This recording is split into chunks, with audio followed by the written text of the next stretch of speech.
Wesh les gars, ça dit quoi? J'espère que ça va. Aujourd'hui, donc nouvelle vidéo. Ça va être une vidéo un peu particulière parce que donc bon, c'est ma deuxième vidéo, mais je vais aussi vous montrer comment je m'entraîne.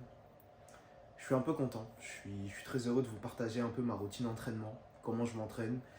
On est dimanche. Qui dit dimanche dit épaule-bras. Donc aujourd'hui, ça va taper le deltoïde latéral, l'arrière-épaule parce que c'est un point faible, le triceps et le biceps.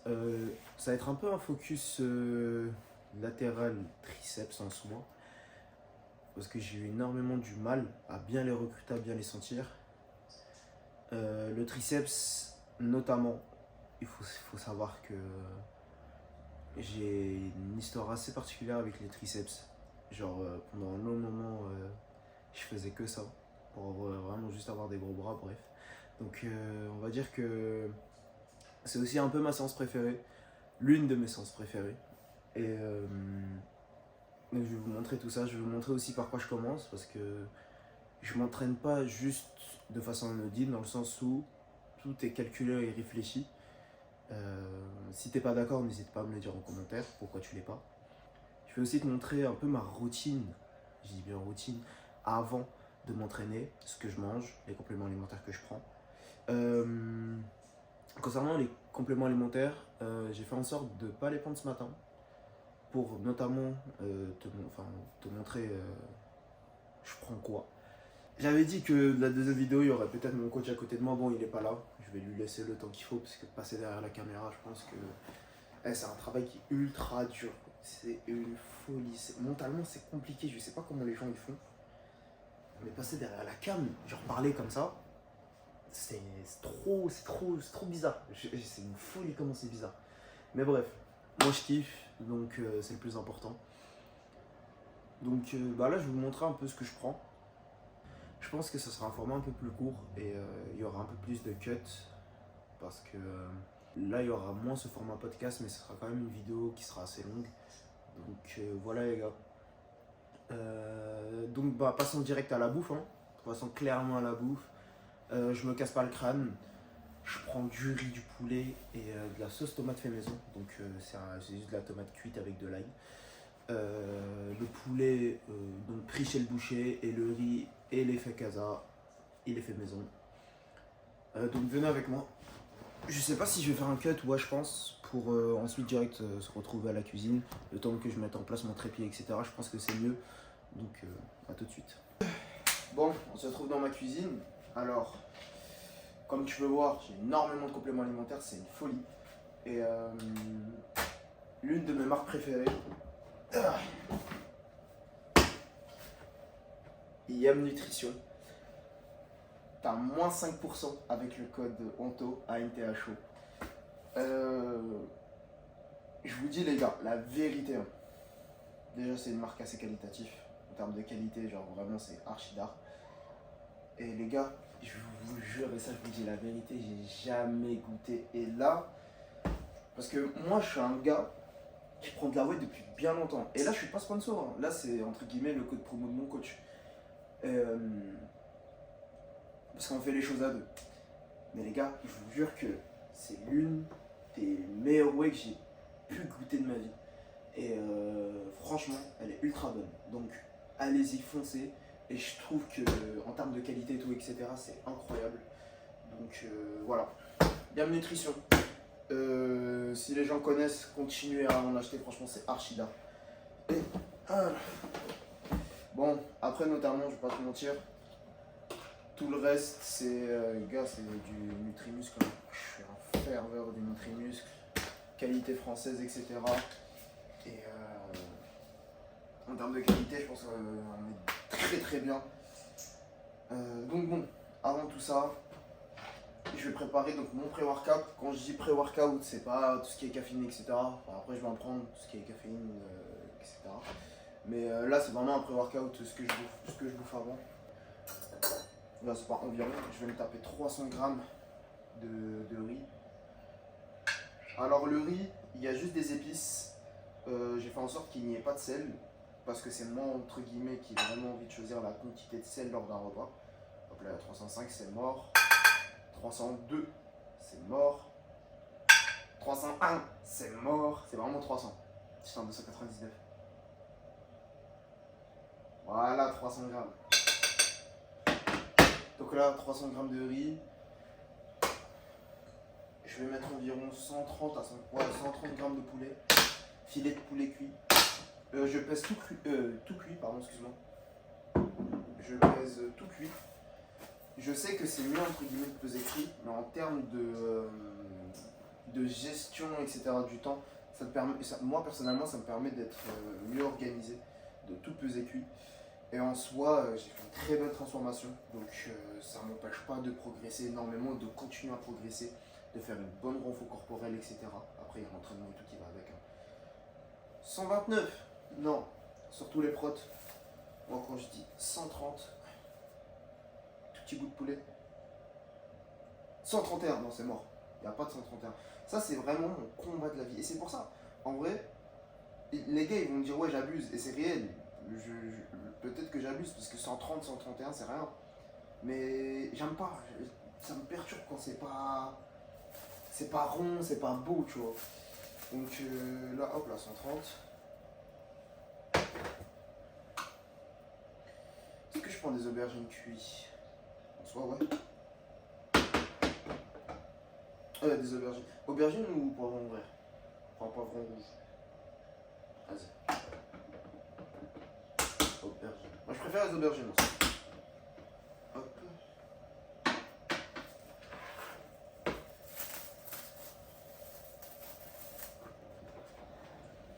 Je vais mettre environ 100-150 grammes. J'essaie toujours de faire en sorte, depuis environ 3 ans, de mettre des légumes tout le temps. Et quand je te dis tout le temps dans mes repas. Il n'y a pas un repas où je ne mets pas de légumes. Que ce soit des aubergines, des carottes, des concombres, tous les cas, tu as bien vu la dernière vidéo, j'ai tapé 200 grammes de concombres croqués ça comme. Donc des concombres, que ce soit du poivron, de la tomate cuite. Moi personnellement, j'aime pas le goût de la tomate. Donc en sauce tomate, ça passe crème de fou. Et quand tu traques tes calories, tu rajoutes un peu de caprice des dieux, genre 40 grammes de caprice des dieux. C'est une folie. Là, tu vois, je suis toujours à 151. Non, c'est bon, je suis à 150. Donc voilà. Donc ça va être mon repas pré-workout avec environ 1 gramme de sel avec. Je sais que ça fait débattre un peu les gens du fait que je sois autant millimétré sur ce genre de choses. Mais moi, je préfère, ça me permet d'être mieux organisé. Je sais pas si je fais tout bien, pour vous dire la vérité, mais je pense que ouais. Je suis 1 gramme de sel, frère. Je suis fait. S'il y a 2 grammes, bon, c'est pas grave. Et là, il y a bien 1 gramme. On va manger ça. Et on va se retrouver tout de suite après. Donc, deuxième cut. Troisième, je sais plus. Bref, en tout cas, on va se retrouver juste après. Bon, j'ai bien vu que lors des derniers rushs, on voyait pas mon crâne. Enfin, on voyait pas mon visage. Bon, c'est pas grave. Je pense que le plus important, c'est ce que je disais. Et. Donc, mon repas, je vais prendre aussi les compléments alimentaires parce que j'ai oublié de les prendre ce matin. Donc, ce que je prends, c'est du magnésium, de la vitamine D, de l'oméga 3. Je vais prendre ça maintenant. Donc, tout vient de. En vrai, je peux le dire parce que j'avais pas drop les names des compléments alimentaires, mais je l'ai fait juste avant. Donc, en vrai, je m'en fous. Puis, si ça me permet d'être vu par ces marques-là, parce qu'en soi, c'est des marques que je consomme, que je recommande à tout le monde. Donc, si ça me permet d'avoir un sponsor, pourquoi pas. Donc tout vient de chez Nutrimuscle et chez Yam Nutrition. Et aussi, là je te parle de tous mes compléments alimentaires et de Unai. Pour moi, et je pense que c'est un peu un fact, mais pour moi, genre c'est les compléments alimentaires les plus qualitatifs que tu puisses trouver dans le marché, que ce soit Unai, Nutrimuscle et Yam. Et en rapport qualité-prix et surtout en termes de goût, c'est incroyable. Que ça soit la whey de chez Nutrimuscle, moi personnellement je la trouve bonne. Un complément alimentaire chez Unai et donc la whey de chez Yam, parce que là je suis passé donc en termes de whey chez Yam, c'est une folie. Gros, c'est une folie. Donc là c'est les 3 compléments alimentaires que je kiffe le plus, que je prends depuis trop longtemps. Et donc voilà, donc là je vais prendre magnésium, vitamine D et donc oméga 3. Donc chez oméga 3 je la prends chez Unai et tout le reste c'est chez Nutrimuscle. Après, il y a de l'oméga 3 chez Nutrimuscle aussi, mais des fois, j'aime bien switch. J'aime bien switch. En plus, l'oméga 3 de chez Unai, elle est ultra bonne. Personnellement, je la trouve trop bonne. C'est de l'huile, et c'est la première fois que je kiffe de l'huile. Ah oui, d'ailleurs, en parlant de l'huile, je vais mettre un peu d'huile d'olive, environ 10 grammes dans mon truc. C'est ça le problème, parce que ça, c'est de l'huile d'olive. Alors, juste, ça, c'est de l'huile d'olive qui vient du bled. Et c'est trop dur de vraiment bien peser. Donc, soit je fais avec ça, soit genre, j'y vais au talent. Là, clairement, je vais y aller au talent. Parce que, vas-y, j'ai mis 11 grammes. Moi, je mettrai dans ma prog 11 grammes. Et je pense que le prochain repas, je vais mettre que 9 grammes. Non, en vrai, là, on dirait pas, mais je me laisse des fois l'occasion d'aller faire des cheats, etc. Je le fais rarement. Parce que là, en soi, ça me sert à rien. Mais lors des anniversaires, etc., je n'hésite pas à aller au restaurant, ce genre de choses. Je trouve que c'est limite ça qui me permet de tenir sur le long terme. Je vais finir de manger, je vais me poser devant une petite vidéo. Comme ça, je vais faire un peu plus vite. Comme ça, je vous montre un peu ce que je prépare. Et donc, on se retrouve juste après. Je vais finir ça vite. Comme ça, on se retrouve vite à la salle. Et juste, je vous préviens, à la salle, je pourrais pas vraiment filmer comme je voudrais. Parce que y a du bruit, etc. Et puis même, il y a du monde. Donc, je ferai une petite sélection. Comme un petit truc accéléré, tu vois. Et peut-être il y aura mon coach avec moi. Vous allez voir ce gros troubadour. Et si je suis tout seul, c'est pas grave. Mais voilà. En tout cas, la prochaine fois, je vais essayer de faire en sorte. Après, je sais pas comment je vais faire parce que c'est pas ma salle. Hein. C'est pas ma salle. Donc, filmer, parler, etc. Je sais pas comment les gens ils font. Les youtubeurs, quand ils sont dans une salle un peu commerciale. Pour parler, etc. devant la cam alors qu'il y a du monde qui passe, etc. Je finis de manger. Et je vous dis à tout à l'heure. Bisous. Je vais pas faire la même heure que tout à l'heure. Là, on va voir mon crâne. Là, je vais préparer mon post. Non, mon intra-workout, excuse-moi. Et mon post-workout aussi en même temps. Donc là, je viens de finir de manger. Alors, pour mon intra-workout, comme je t'ai dit, cluster dextrine. Bam bam. PeptoPro. Bam bam.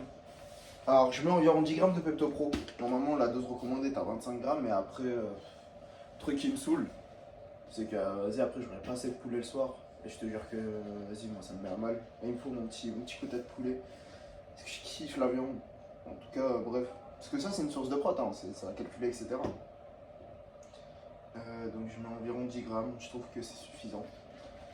Enfin, en tout cas, moi, ça me suffit large. Parce que là, actuellement, je suis à 180 grammes de prot. Donc, par jour. Tac. Pas 180 grammes de poulet, hein, 180 grammes de prot. Parce que je sais que les gens confondent souvent. Donc, là, le problème, c'est que là, je suis à 9 grammes et il faut mettre 10 grammes. Ah, voilà. C'est bon, ça met 10 grammes. Donc, 10 grammes de PeptoPro. Je vais mettre environ 30 grammes de cluster.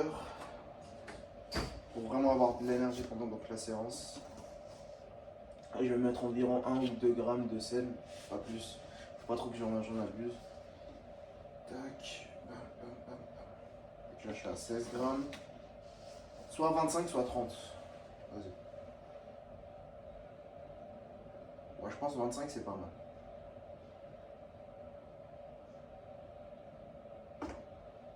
Bon. Je fais un peu d'AD, hop. Je suis à 26. 25. Ok. Faut qu'après je range un peu parce que vas-y. Mais voilà. Donc ça, tac.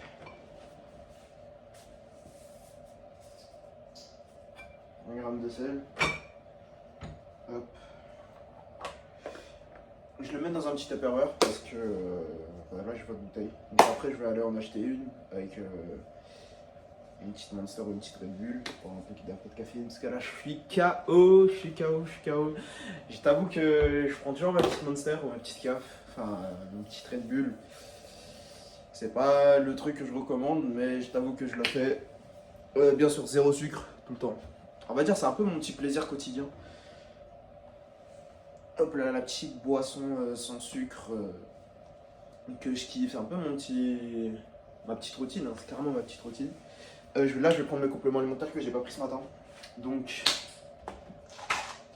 vitamine D, magnésium. Donc, c'est de l'oméga 3 de poisson, MSC. Franchement, incroyable. Je la trouve trop bonne, c'est une folie.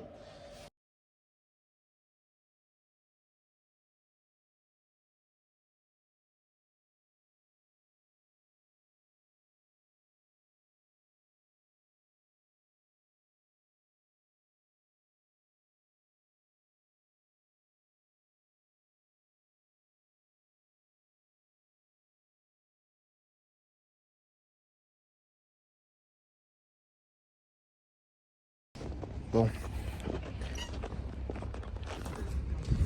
j'ai dû me changer parce qu'il fait grave froid. Là, ça va rejoindre le coach. Ça va fortement le rejoindre et ça va se la tuer à la salle. Donc, à tout de suite.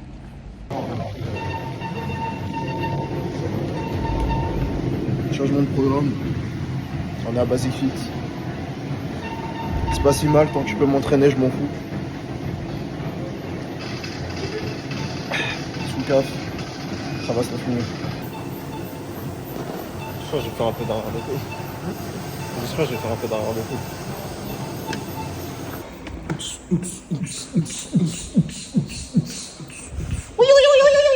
Regarde.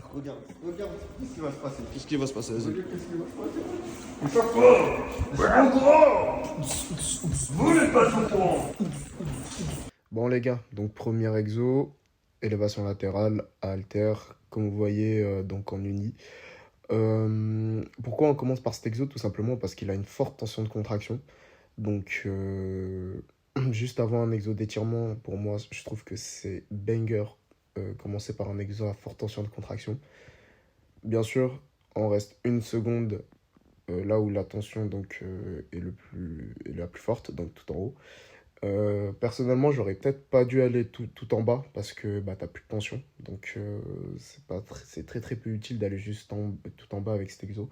Pourquoi cet exo? Tout simplement parce que je trouve qu'en fait t'as une meilleure stabilité avec le banc.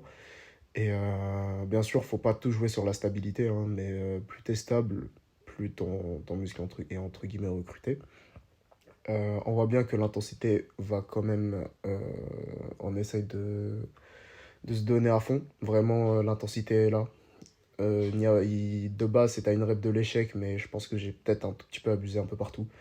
Dans tous les cas, je pense que ça va être mon plus gros point à travailler. Bon, après, c'est très très compliqué parce que ne pas aller à l'échec, pour moi, c'est pas envisageable, dans le sens où j'aurais l'impression de ne pas assez travailler. Là, on voit bien qu'en soi, mes reps sont très très peu utiles, hein. Mais voilà. Donc là, je vous dis clairement ce qu'il faut pas faire. Aller à l'échec, vraiment à cette intensité-là. Bien sûr, ça fait quand même travail. Il vaut mieux aller à l'échec que d'être à RIR 12. Enfin, 12 reps en réserve. Mais voilà, en tout cas, deuxième exo. Donc là, on part sur des élévations latérales, donc à la poulie. Forte tension d'étirement. Donc là, on met l'accent sur la face excentrique. Donc sur la descente. Hop.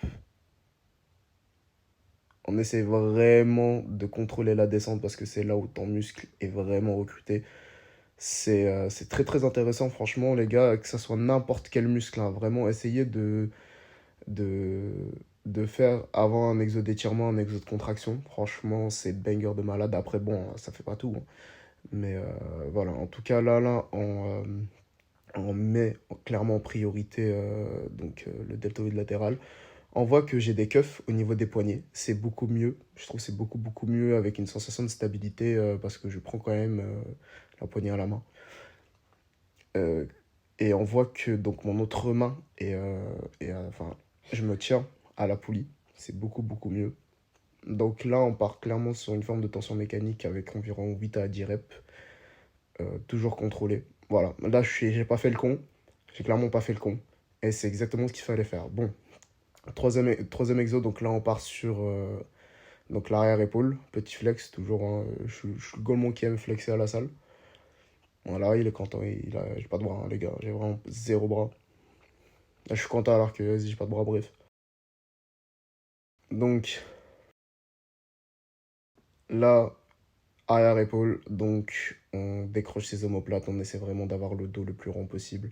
On contrôle la charge. En fait, les gars, dites-vous que le mouvement est plus important que n'importe quoi. On fait du bodybuilding, on fait pas de power, on fait pas de street. Donc, les gars, là, c'est full hypertrophie. Donc, on étire et on contracte le muscle. Là, on voit bien le muscle s'étirer et le muscle se contracter. Donc, on met clairement l'intensité sur l'étirement et la contraction du muscle. On voit que mes reps, j'essaie de les standardiser au maximum pour qu'on puisse vraiment standardiser les reps. C'est méga important que la première ressemble à la dernière. Bien sûr, c'est très très facile à dire, mais c'est très très compliqué à faire. Le mieux que j'aurais fait là, peut-être pour encore mieux recruter donc mon arrière-épaule, c'était peut-être de mettre les sangles pour désengager donc les avant-bras. Mais bon, en soi, c'est pas grave parce que mine de rien, je gratte sur les avant-bras, donc c'est quand même intéressant. Donc là, j'ai clairement plus de jus, mais je la voulais quand même, je voulais la passer. Ce qu'il faut savoir, le problème, c'est que lorsque tu vas à l'échec, tu es très fatigué très rapidement. Donc, en fait, il faut suivre avec le volume. Et c'est pour ça que la plupart du temps, dans mes séances, j'ai pas beaucoup de volume. J'ai très peu de volume. J'ai des 2-3 séries maximum. J'ai quand même pas mal d'exemples en soi, mais c'est des 2 ou une série. En fait, je fonctionne la plupart du temps en back-off et en top set. Donc, voilà. Troisième exo, donc triceps. Donc là, je pars avec pour un objectif de 8-10 reps. Là, j'ai juste filmé le top 7. Alors, pour les débutants qui m'écoutent, je vous conseille pas de faire comme moi un back-off et un top 7 parce que ça a très peu d'intérêt pour vous, dans le sens où vous ne savez pas encore comment étirer et contracter un muscle. Donc, les gars, le meilleur moyen pour que vous appreniez à faire ça, c'est de répéter un mouvement. Donc, les 4 séries, en fait, vous privilégiez vraiment le volume et l'intensité. Et l'intensité, en fait, je dirais pas mettez-la de côté, mais apprenez à doser votre jauge de fatigue parce que vous ne la connaissez pas. Vous ne pouvez pas savoir. Il y a des gens qui pensent mettre de l'intensité alors qu'en soi, ils n'en mettent vraiment pas et qui sont capables de 6 fois plus. Je dis ça parce que je vois énormément de personnes dire qu'il faut mettre de l'intensité, mais savoir ce que c'est pour toi de l'intensité, ça prend des années à s'assimiler. Donc voilà. Bon, j'ai pas pu filmer ma séance, ma série pour les biceps, mais c'est pas grave. Mais en tout cas, voici mon, mon physique congestionné. Manque d'arrière d'épaule, un léger retard sur l'upper back, mais en tout cas, ça va, je me débrouille un peu pas mal. J'ai encore énormément de taf, mais c'est pas fini. Il faut que je devienne bodybuilder, donc c'est pas fini. Mais en tout cas, voilà. Donc, abonnez-vous, laissez un petit commentaire et on se verra pour une prochaine vidéo. Tchuss.